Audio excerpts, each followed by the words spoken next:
भी बोल दीजिए। आप देख रहे हैं ये देश है हमारा, अमीश देवगन के साथ। नमस्कार व्यूअर्स, आप देख रहे हैं वीकेंड का सबसे भरोसेमंद कार्यक्रम ये देश है हमारा। पिछले हफ्ते ये देश है हमारा में हमने चर्चा करी थी कि कैसे भारत महान है और कैसे भारत को महान बनना चाहिए, जिसमें वीर सावरकर की भी बात थी, राणा प्रताप की भी बात थी, जिसमें देशभक्ति की भी बात थी, जिसमें कारगिल युद्ध की भी बात थी, जिसमें विक्रम बत्रा की भी बात थी, जिसमें सौरभ कालिया की भी बात थी, जिसमें देश के हर देशभक्त की बात थी। लेकिन बीते एक हफ्ते में तालिबान में जो कुछ हो रहा है वो हमारे समक्ष है। जिस तरह से औरतों के साथ, बच्चियों के साथ, लड़कियों के साथ, बच्चों के साथ घटनाक्रम वहां पर हो रहा है, उससे आपका भी दिल व्यथित है, मेरा अपना दिल भी व्यथित है, बहुत दुखी है। इंसानियत शर्मसार हो रही है। लेकिन हमारे देश में कुछ एजेंडेबाज ऐसे हैं, तालिबानी प्रेमी गैंग इन्हें मैं कहता हूं, वो तालिबान की आड़ में भारत पे सवाल खड़ा कर देते हैं और वो भारत का मुकाबला तालिबान से कर देते हैं। तो आज ये देश है हमारा में हम उसकी भी बात करेंगे, और कांग्रेस पार्टी के एक नेता ने तो इसको चुनाव से भी जोड़ दिया है, हम उसकी भी बात करेंगे।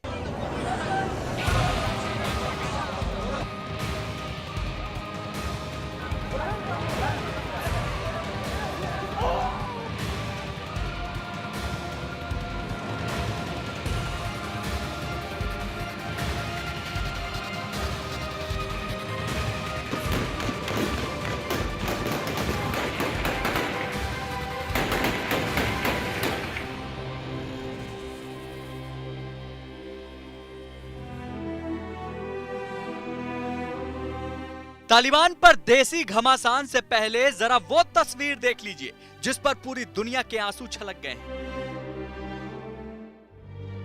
यह अफगानिस्तान के वो बेबस माँ बाप हैं जो अपने जिगर के टुकड़ों को ब्रिटिश और अमेरिकी सैनिकों को सौंप रहे हैं ताकि तालिबान के कहर से ये मासूम महफूज रहें। ये माँ बाप इतने मजबूर हैं कि सैनिकों और अपने बीच कटीली तारों की भी ये परवाह नहीं कर रहे। ये तस्वीरें देखकर उन लोगों का सिर शर्म से झुक जाना चाहिए जो तालिबानी आतंकियों को शांति का दूत साबित करने में जुटे हैं। लेकिन इसी बीच एक और सियासी संग्राम छिड़ गया है। कांग्रेस के आचार्य प्रमोद कृष्णम ने ट्वीट किया है, तालिबान की टाइमिंग गजब की है, 2022 तक यही चलेगा। 2019 में बालाकोट चला और अब 2022 में तालिबान चलेगा और खूब चलेगा। तालिबान जितना अफगानिस्तान में नहीं चलेगा उतना हिंदुस्तान में चलेगा, और जब तालिबान चलेगा तो फिर हिंदुस्तान भी चलेगा। देश राष्ट्र और धर्म की ज्वाला में धधक रहा है और इसका ऑटोमेटिकली फायदा भारतीय जनता पार्टी उठाती है, हमेशा उठाती रही है। गजब का कनेक्शन निकाला है। घटना है अफगानिस्तान की और उसकी टाइमिंग का लिंक निकाला जा रहा है भारत में।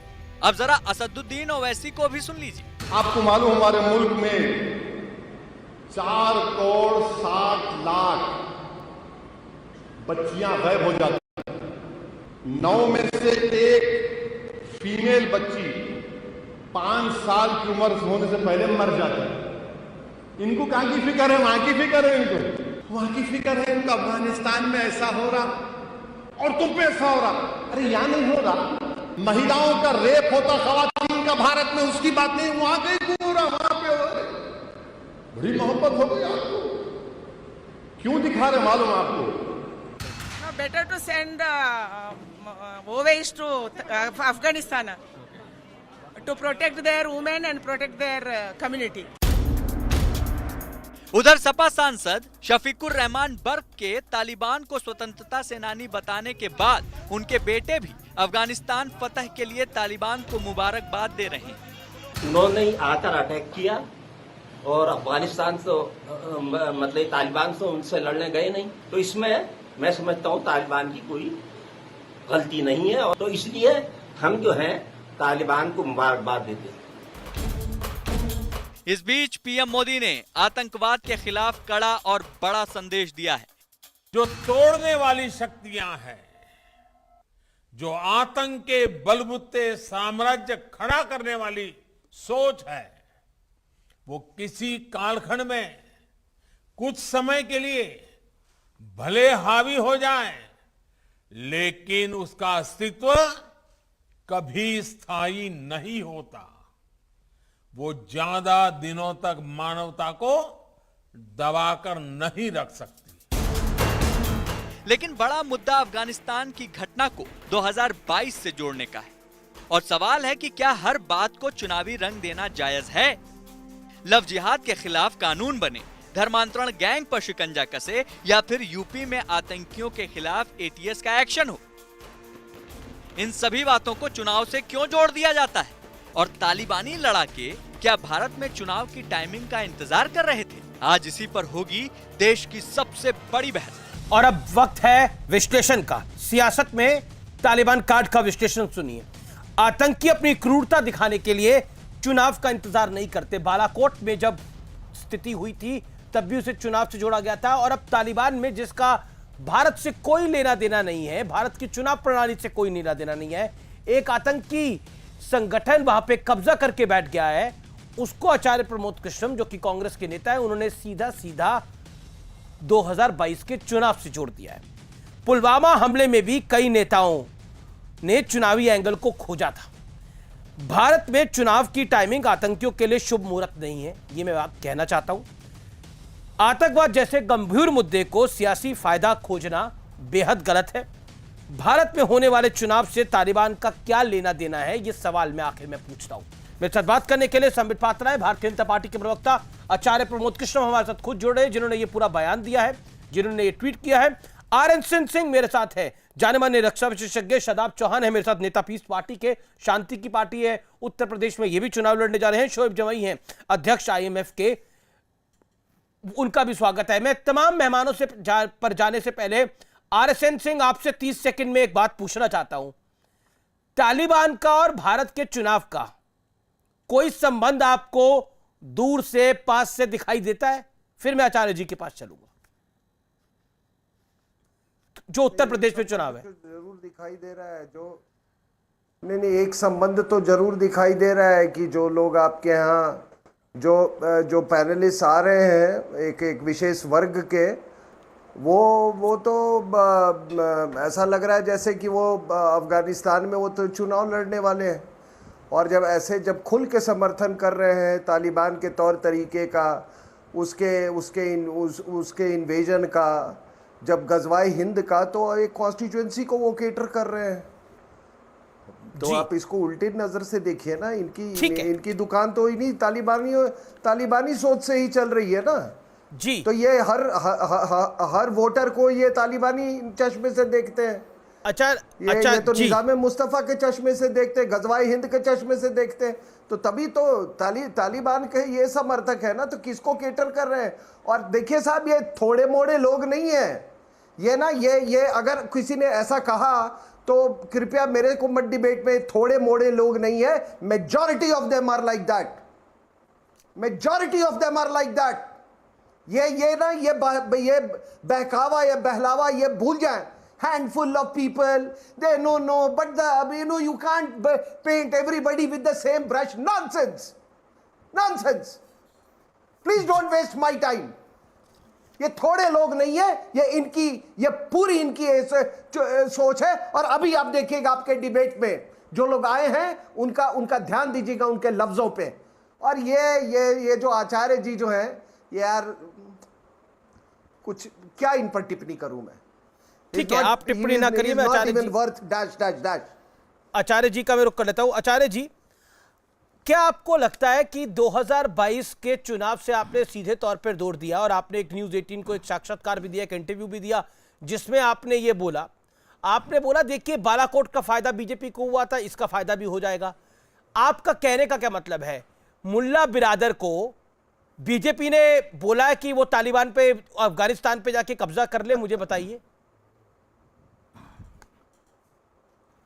देखिए अमीश देवगन जी, एक तो आरएसएन जी देशभक्त इंसान है, वो बहुत ही जज्बात में बात कर रहे थे। मैं उन पर कोई टिप्पणी नहीं करूंगा, उन्होंने मेरे ऊपर कोई टिप्पणी भी शायद नहीं की, लेकिन फिर भी टिप्पणी कर दी।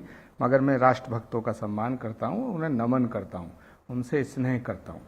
उनके मन में जो पीड़ा है, जो आक्रोश है, वो बिल्कुल होना चाहिए। दूसरी बात यह है कि तालिबान की जो छवि है पूरी दुनिया में, वो एक आतंकवादी संगठन की है, एक फैनेटिक कट्टरपंथी ऑर्गेनाइजेशन की है। तो तालिबान का समर्थन न किया जा सकता है और ना कोई उसको शरीफ इंसान या कोई अच्छा देशभक्त व्यक्ति या किसी भी देश का अमन पसंद नेता तालिबान का समर्थन नहीं कर सकता है, क्योंकि क्रूअल्टी का, क्रूरता का, कट्टरपंथी संगठनों का और आतंकवादियों का समर्थन कभी भी नहीं करना चाहिए और ना कोई करेगा।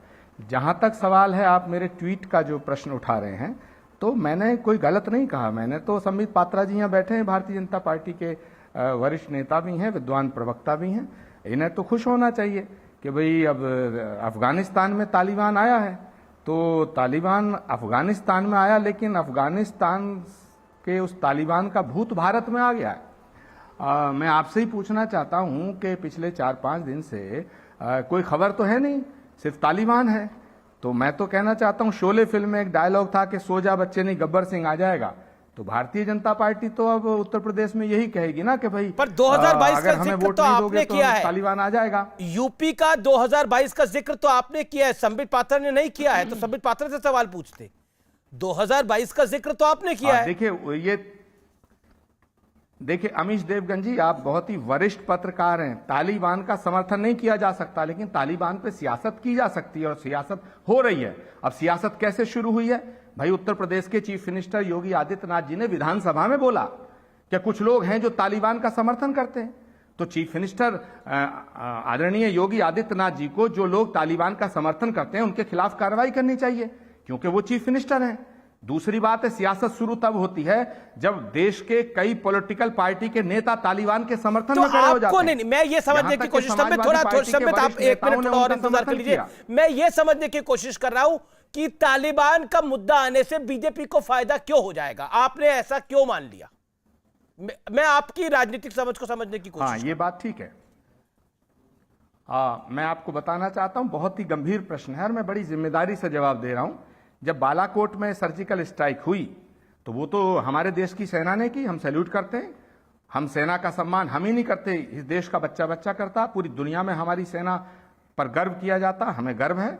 सेना ने सर्जिकल स्ट्राइक किया, बालाकोट किया, लेकिन कुछ पॉलिटिकल नेताओं के मन में संदेह उत्पन्न हुआ। उन्होंने ये संदेह किया कि साहब ये इसका सबूत क्या है जो सर्जिकल स्ट्राइक हुआ, सरकार बताए।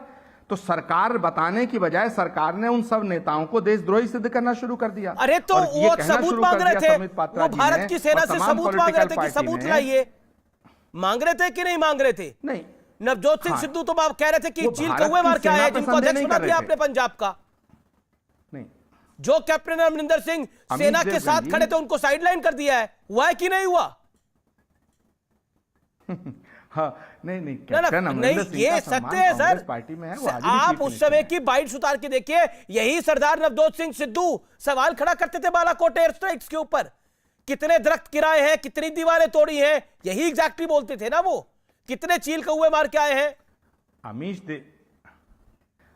देवगन जी, मैं आपसे विनम्रता से ये बात कहना चाहता हूं कि अगर कोई भी पॉलिटिकल पार्टी का नेता, कोई भी नहीं, कांग्रेस के सिद्धू, घटना पर संदेह व्यक्त करता है, मुझे पूरा कर लेने दीजिए बात। अगर संदेह व्यक्त करता है तो संदेह व्यक्त करने का मतलब यह नहीं है कि हम देश की सरकार से सवाल नहीं पूछ सकते। मैंने तो संदेह व्यक्त नहीं किया, लेकिन मैं फिर भी, ये जनतंत्र है, लोकतंत्र है, उस नेता को देशद्रोही कहने का आचार्य जी, मैंने आपको काफी वक्त दिया। संबित पात्रा जी, मैंने ये कहा, नहीं, मुझे 10 सेकंड और दे दीजिएगा, फिर संबित जी से अनुमति लेकर 10 सेकंड दे दीजिएगा। मैं ये कह रहा हूं कि जब जब राष्ट्र और धर्म की बात आती है तो इस देश के अंदर कुछ नेता सवाल उठाते हैं। जैसे ही सवाल उठाते हैं तैसे ही संबित पात्रा जी और इनकी पूरी पार्टी उनको देश से लड़ा देती है। तो मैंने ये कहा है कि जब तालिबान आएगा और तालिबान घूमेगा, तालिबान उठेगा, तालिबान लड़ेगा तो फिर हिंदुस्तान भी लड़ेगा। और जैसे ही हिंदुस्तान लड़ेगा तो संबित पात्रा जी चिल्ला चिल्ला के कहेंगे देखिए ये पॉलिटिकल पार्टी तालिबान के साथ है और हिंदुस्तान के साथ हम हैं, तो हिंदुस्तान जीतेगा। तो जब हिंदुस्तान जीतेगा उसका फायदा मिलेगा। तो मैंने ये कहा। तो मतलब आपने बीजेपी को हिंदुस्तान मान लिया है। ओके संबित पात्रा।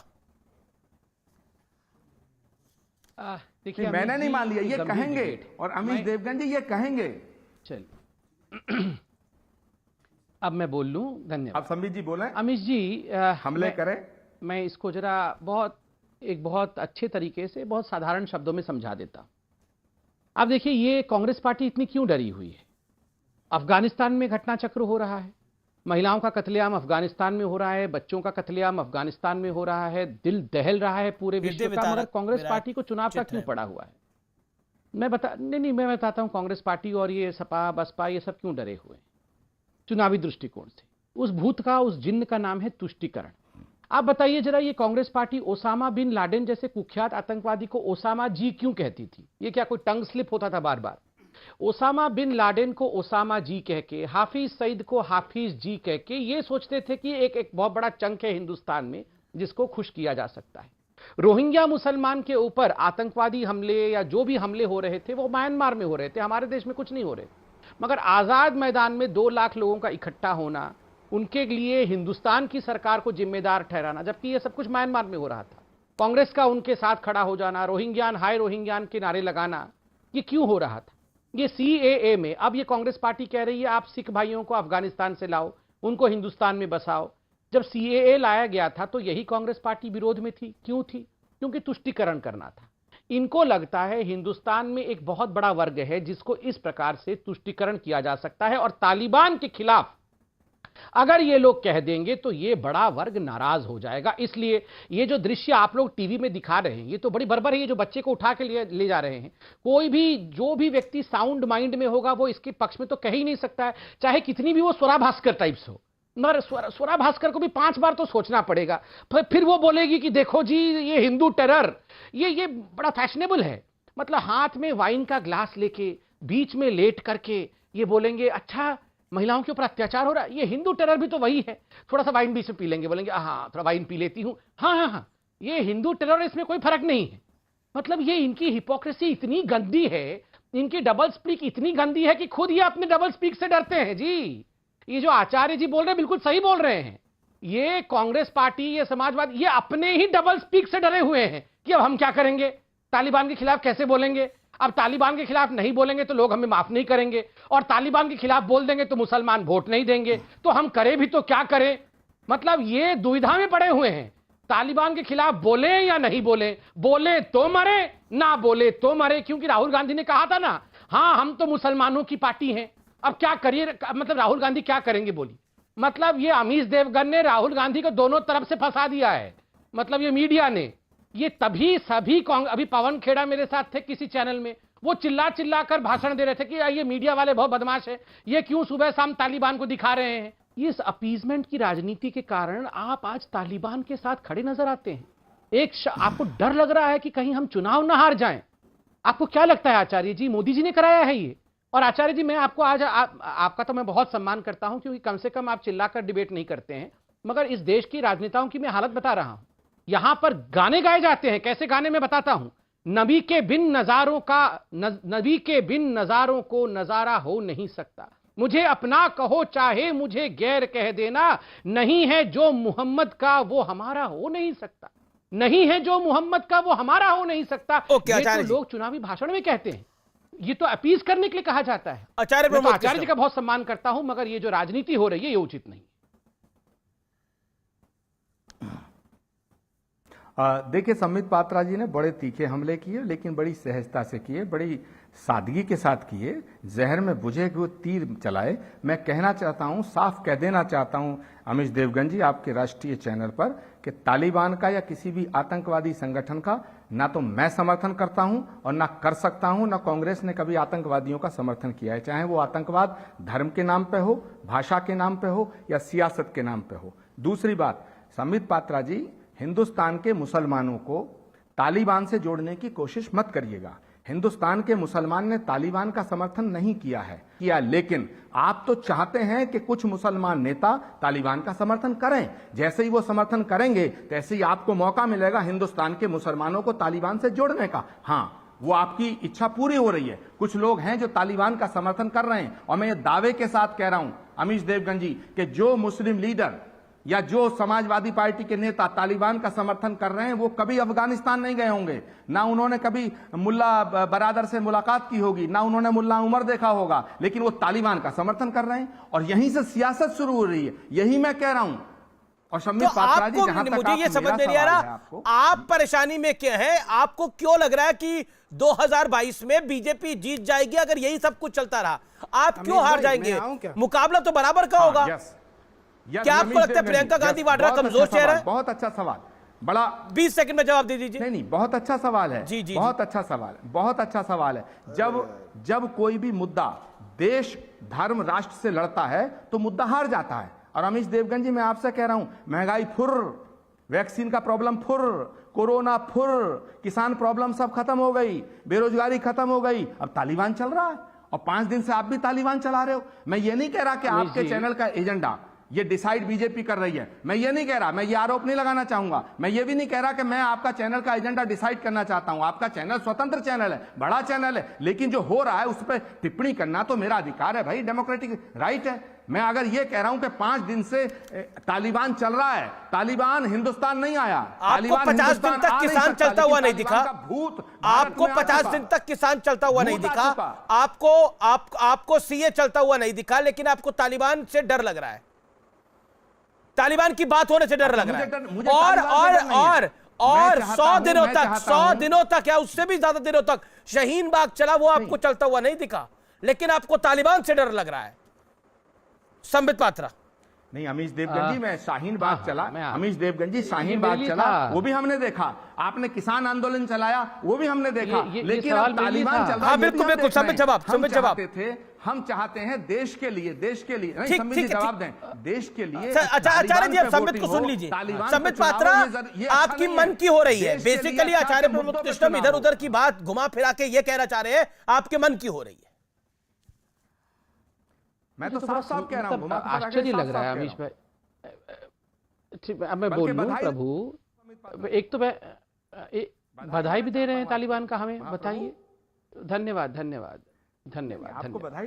देखिए अमीश भाई, मुझे आश्चर्य हो रहा है अमीश भाई। आप देखिए, इन लोगों ने तय कर लिया है कि ये चुनाव हार गए हैं, क्योंकि तालिबान वहां पकड़ी गई है, तालिबान वहां किस तरह से उसका नकाब उतर रहा है, तो ये इन्होंने हमें बधाई दे दिया कि चलो तुम चुनाव जीत गए, हम हार गए, आपको बधाई हो। आप सोचिए जरा, ये बहुत भयंकर सोच है अमीश भाई। अमीश भाई, किसी देश में तालिबान का हुकूमत, तो आपने भी बधाई। एक सेकंड, मैं आपके बीच में बिल्कुल नहीं बोलता हूं आचार्य, और आप बहुत आप वयस्क भी हैं और आप जिम्मेदार व्यक्ति भी हैं। मैं कंप्लीट कर लूं, फिर आप अपना विषय बोल लीजिएगा। देखिए, मैं एक बात तो देख रहा हूं, तालिबान के प्रवक्ता से ज्यादा विचलित आप लोग नजर आ रहे हैं। क्यों इतने विचलित है? ये आप थोड़ी कर रहे हैं। आप लोग इतने विचलित क्यों हैं? आराम से बोलिए, घबराइए मत, हम आपके ऊपर दोषारोपण नहीं कर रहे हैं। देखिए, आपने आरंभ किया ये कह कि संबित जी हिंदुस्तान के मुसलमानों को तालिबान से मत जोड़िए। कहां जोड़ा? बीजेपी ने किसी भी मंच पे कहा कि हिंदुस्तान के मुसलमान इज इक्वल टू तालिबान? किसी एक व्यक्ति को जोड़ा? बिल्कुल नहीं जोड़ा। जोड़ा आप लोगों ने। हिंदुस्तान का मुसलमान पाकिस्तान से खुश होता है, ओसामा से खुश होता है, ये आप लोगों ने पद्धति शुरू की। अपमान आपने हिंदुस्तान के मुसलमानों का किया। ओसामा बिन लाडेन जी कहकर आपने हिंदुस्तान के मुसलमानों का अपमान किया। ये जो हफीज सईद था, आपको याद है उसने एक इंटरव्यू में क्या कहा? There are good people in India like the Congress party, और एक जर्नलिस्ट का नाम भी लिया। क्यों कहा हफीज सईद में कि गुड पीपल हैं कांग्रेस के रूप में? क्योंकि आप लोग उनके एजेंडे में खेलना शुरू कर देते हो। ये हमने बर्क साहब जो मेंबर ऑफ पार्लियामेंट है समाजवादी पार्टी के, मोदी जी ने कहा था उनको ये बयान देने के लिए। नोमानी जी जो all India personal law board के सदस्य है, उनको मोदी जी ने कहा था। यहां 2 बैठे हुए हैं आपके पैनलिस्ट, सभी बोलेंगे, वो चादर उड़ाने जाने वाले थे और वहां अफगानिस्तान में तालिबानियों से मिलने के लिए, उनको बधाई देने के लिए यहां बैठे हैं पीस पार्टी वाले। इनको मोदी जी ने कहा था, शादाब चौहान को। और तो और आप बताइए, आप तो ऐसे बता रहे हैं जैसे मोदी जी ने कहा था ये तालिबानियों के कि अभी शुरू कर दो, 22 का चुनाव आने वाले हो। थोड़ा तो शर्म करना हम लोगों को आना चाहिए। ये क्या है? ये तो बेशर्म की तरह हम लोग बात कर रहे हैं कि आपको फायदा हो गया, बधाई हो। काहे बात की बधाई? शोएब जमाई इंतजार कर रहे हैं। शोएब जी, मैं आपका रुख करता हूं। शोएब जमाई, क्या आपको लगता है कि तालिबान जिस तरह का क्रूरता का शासन वहां दिखा रहा है औरतों के साथ, बच्चों के साथ, और उसको भारत के चुनाव के साथ जोड़ना क्या जायज है? और आपको भी शर्मिंदगी हो रही है जो तालिबान कर रहा है? सवाल देखिए अमीश भाई, सवाल सबसे अहम ये है कि जो भारत के मुसलमानों से इक्विवेलेंस ड्रॉ करने की कई बार कुछ पैनलिस्टों ने की, और पिछले लगातार 2-3 दिनों से ये लगातार सवाल पूछा जा रहा है किसी भी पैनलिस्ट से जो मुस्लिम वक्ता हो कि भैया तुम्हारा स्टैंड क्या है तालिबान पे। कांग्रेस पे पूछ रहे तुम्हारा स्टैंड क्या है, तो क्या हमारे स्टैंड ज़्यादा महत्वपूर्ण है या मोदी जी का स्टैंड ज़्यादा महत्वपूर्ण हो? मुझे ये बता दीजिए क्या मोदी जी का स्टैंड अब तक तालिबान पे क्या है? कोई स्टेटमेंट अभी तक क्यों नहीं आए कंडेमनेशन पे? मोदी जी कंडेम करके कह दें कि what Taliban is doing is very horrible thing और हमें तालिबान तो आप मोदी जी को फॉलो करते हैं? ये क्यों नहीं क्लैरिटी आ जाए? मोदी जी को फॉलो करते हैं। शायद आपने जयशंकर का स्टेटमेंट सुना नहीं है, जो उन्होंने यूएन में बोला है स्टेटमेंट, वो आपने सुना नहीं है। नरेंद्र मोदी ने जो आज जो शुक्रवार के कार्यक्रम में सोमनाथ मंदिर में आतंकवाद पर बोला है कि हो सकता है आतंकवाद के जरिए आप टेम्परेरी आ जाए लेकिन लंबे अरसे तक इंसानियत को मार नहीं सकते, वो सुना नहीं है आपने। ये बताइए, लेकिन हम नरेंद्र मोदी को फॉलो करते हैं। दोहा में मिलने गए कि नहीं गए? ये बात मैं आपसे सवाल ये पूछ रहा हूँ, अखबार में छापा कि आपका क्या मत है? सरकार का मत स्पष्ट है तालिबान के ऊपर, आपका मत क्या है? मोदी जी आपका मत क्या है? सॉफ्ट क्यों है तालिबान पर, ये ज्यादा इंपॉर्टेंट है। और मैं इसलिए तो इल्जाम लगा रहा हूं कि मोदी जी इतना जो नरम पड़े हैं तालिबानियों पे, क्या यहां से कोई खुसुर फुसुर, कोई इलू चल रहा है? जानम मेरी जिंदगी में धीरे धीरे तुम आना, ऐसा कुछ चल रहा है क्या? ये बताइए। अगर ऐसा चल रहा है तो इसलिए मैं सरकार पे इल्जाम लगाता हूं। हमारा स्टैंड क्या? क्या सड़क पे सबसे पूछते फिरेंगे कि तुम्हारा भैया स्टैंड क्या है, तुम्हारा क्या स्टैंड? सरकार ने मुझे लगता है अपना स्टैंड क्लियर कर दिया स्पष्ट रूप से। जो विदेश मंत्री ने बोला है, जो एक्सटर्नल अफेयर्स मिनिस्टर ने बोला है, वो भारत का स्टैंड होता है। 10 सेकंड में एक बात आपने एक्सटर्नल अफेयर्स मिनिस्टर का स्टैंड अप सुनना ही नहीं चाह रहे। पूछ के क्लियर कर वो तो यहां तक कह रहे हैं कि तालिबान को जो देश मदद कर रहे हैं उनका इशारा चाइना और पाकिस्तान पर है, उनको भी रोकना चाहिए। सिर्फ तालिबान को नहीं रोकना चाहिए, उन मुल्कों को भी रोकना चाहिए। अमीश भाई मेरा नहीं, मैं आपने विदेश मंत्री का बयान नहीं सुना। हमारे पॉइंट ये है उनसे दोहा में मिलने ठीक है। RSS Singh wants to revert on this. क्यों बात कर रही थी अगर वो आतंकवादी है? ओके, आरएसएन बस पूछ करके जो सरकार का आरएसएन जो सरकार का स्टैंड है वो इनका स्टैंड होगा, लेकिन अपने मुंह से आपने तालिबान के खिलाफ कुछ नहीं बोला। उस बच्चे की तस्वीर देखकर भी आपका हृदय पिघला नहीं?